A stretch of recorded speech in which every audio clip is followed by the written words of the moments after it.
Hi everyone! For today's video, I will introduce to you an amazing novel that will surely have your attention. A melancholic and suspenseful novel that merges slavery narrative with a genre of fantasy and quest novel, none other than The Water Dancer by Ta-Nehisi Coates. And to begin, let us get to know who is Ta-Nehisi Coates. Ta-Nehisi Paul Coates was born on September 30, 1975. He is a writer, journalist, educator, and an American essayist. Coates's mother was a teacher, and his father was a librarian, entrepreneur, and publisher who founded Black Classic Press, which reissued forgotten works by African Americans. Coates's unusual first name was an Egyptian appellation for the ancient African region of Nubia. His exposure to books as a youth prompted Coates to gravitate toward a literary career, and he started writing poetry at the age of 17. In 1993, he enrolled at Howard University, but he left without a degree. Coates began writing for a variety of periodicals, including Washington Monthly, to which he contributed the attention-grabbing essay, Confessions of a Black Mr. Mum, Philadelphia Weekly, Mother Jones, The Village Voice, Entertainment Weekly, Time, and The Oprah magazine. His career blossomed when in 2008 he became a blogger for The Atlantic magazine's website. In 2008 Coates published his first book, the memoir The Beautiful Struggle, A Father, Two Sons, and an Unlikely Road to Manhood. The critically acclaimed work was followed by Between the World and Me, 2015, which became a bestseller. In 2019 Coates released his first novel, The Water Dancer. The book, which earned widespread acclaim, centers on a slave with photographic memory who aids the Underground Railroad. Coates's other fiction work included a comic series based on the Marvel superhero Black Panther.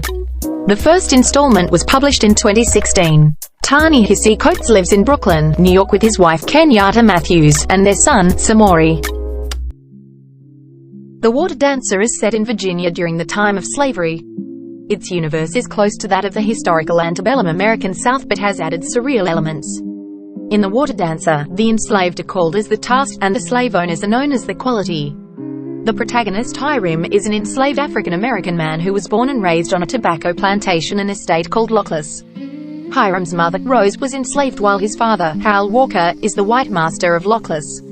Hal's white son, Maynard, is Hiram's brother, master and heir of Lockless. When Hiram is 19, Maynard dies in an accident in the River Goose. Hiram has a photographic memory, but he can't remember his mother, nor can he recall how Howell separated him when Hiram was young. Hiram also possesses a special power called conduction, which allows him to transport himself, and eventually other people, from one place to another. Hiram tries to run away with the woman he loves, Sophia, but the enslaved hunters caught them and separated them both. Eventually the Underground, a network of resistance to slavery, rescues and recruits Hiram. He makes his way north to the free city of Philadelphia, where he works with the Underground while struggling to adapt. Hiram meets Harriet Tubman, also known as Moses. He is a powerful Underground agent who helps him understand that conduction walks through the power of memory. Hiram returns to Virginia to help the Underground and to rescue Sophia and Thena, his childhood caretaker. He works as his father's servant so he could provide intelligence to the Underground. He learns to control his power better and uses it to send Thena north to Philadelphia. Meanwhile, Hiram and Sophia remain at Lockless, forming a romantic relationship and taking care of Sophia's daughter, Caroline. The story continued as Hal Walker dies and the Virginia Underground takes over his estate through the clever scheming of Corinne Quinn, a wealthy white woman and leader to the resistance of slavery. Hiram now manages the estate and the station of the Underground. Okay, let's continue with the literary elements. For the theme, we have the slavery because the story is all about slavery. Next, the settings. The settings is in Virginia in the mid-19th century during the time of slavery. The genre, it is magical realism and historical fiction. The point of view, it is a first person because Hiram, the protagonist and the narrator, is using the pronoun I. Next, we have the plot. So for the exposition, the novel begins with a persona narrating his experience in the River Goose, stating how he avoided seeing that bridge as well as explaining the power of memory. And for the rising action, Hiram and the mean woman Thena was called to serve in Howell's mansion. For this, Hiram had learned the reality between task and quality. He also understood how the Lackless is falling and identified Maynard as a hero not ready for his duties. Hiram then met Sophia and fall in love. He decided to run away together with Sophia and look for freedom. During their escape, they were ambushed and punished for an imprisonment. Climax. Hiram returns to Lackless to free Sophia and Tina while he pretended to be his father's personal servant. He knows he can save them both, so he asks for help to Corinne. However, Corinne refuses any sort of aid. As a result, Hiram decided to tell both Tina and Sophia about conduction. Upon knowing, Tina gets horrified and enraged. Next is the falling action. Hiram conducts Tina to Philadelphia, where Tina meets Keziah and Harith. Resolution or denouement. Before Howell dies, he arranged for Corinne to buy Lackless and take over its debts. Corinne and Hiram turn the plantation into an underground station, which Hiram manages. He, Sophia, and Caroline live there together as a family. Conflict. Man versus society. The major conflict is between Hiram and his attempt to free himself and the other slaves from enslaver. This happened to be man versus the society, for enslaver are not just a one person. So much with the plot and conflict, now let's go through the characters. First, we have the protagonist Hiram, the son of Rose and Howell Walker. He is extremely smart, possessing a supernaturally good memory and the ability to perform conduction, supernatural skills that allow one to travel through the power of memory. And we have the other characters. First is Maynard, Hiram's stepbrother, Rose, Hiram's mother, Howell Walker, Hiram's father, and Corinne Queen, Sophia, Tina, the Big John, Keziah, Moses, also known as Harriet, Mr. Fields or Mika Habland, Santebes, Abby, Lydia and Otha, Raymond White, Carrie, Caroline, and Nathaniel. Nathaniel is the one who raped Sophia, and they have daughter Caroline. And after the characters, we have the literary devices. This is the last one as part of the elements. Next is foreshadowing. After making his escape plan with Georgie Parks, Hiram runs into Hawkins and Amy. They ask him about going to see Georgie, and he assumed that they are spying on him for the quality. Then suddenly, Hiram's former tutor, Mr. Fields, comes to meet with Amy and Hawkins on the street. They all seem nervous. Hiram feels that this encounter is strange, just like Hawkins' apparent lie about finding him by the river goose.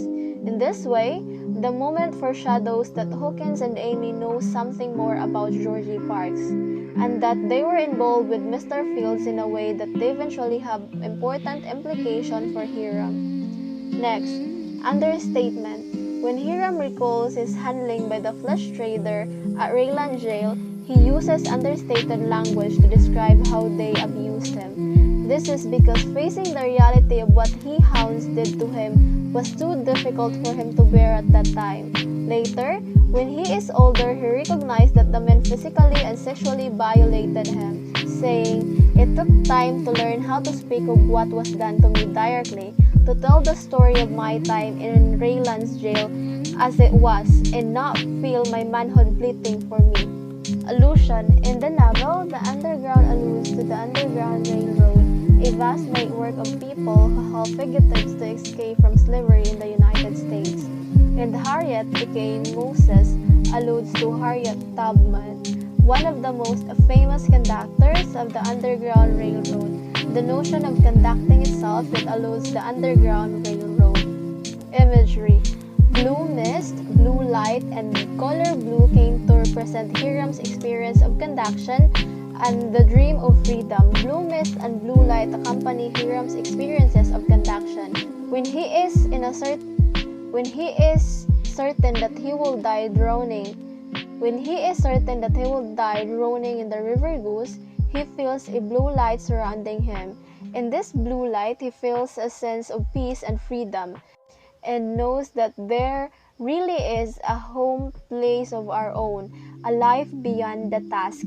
In this way, For Hiram, the blue mist and light represents conduction and the possibility of freedom beyond enslaved life. Paradox. By the time he runs away, Hiram has long desired to escape slavery and be free.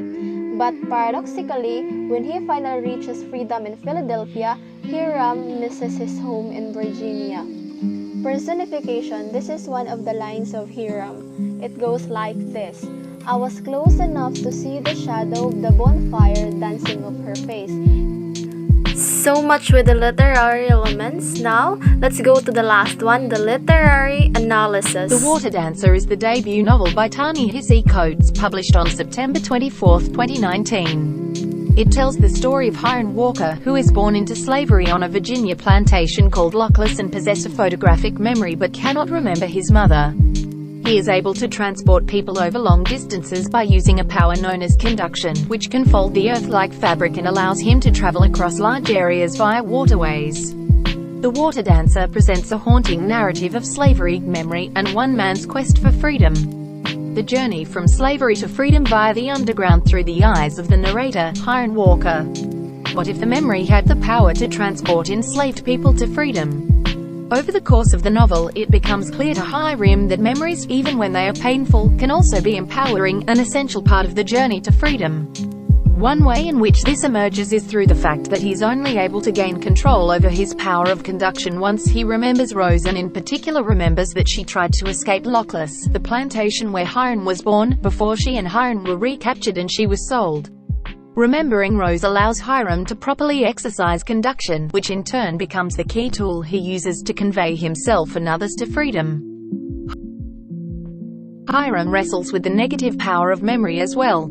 The evils of slavery are impossible to simply forget, and therefore one cannot understand someone who has been tasked without knowing something of their memory. Hiram observes, I knew by then how much the past weighs upon us. I knew this more than anyone. I knew men who had held down their own wives to be flogged. I knew children who'd watched those men hold down their mothers.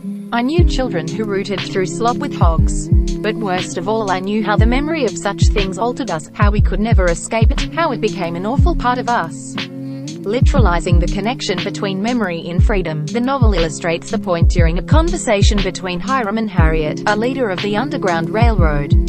During their conversations, Harriet underlines the idea that slavery blocks people's access to the past, which manifests in the form of forgetting. To forget is to truly slave.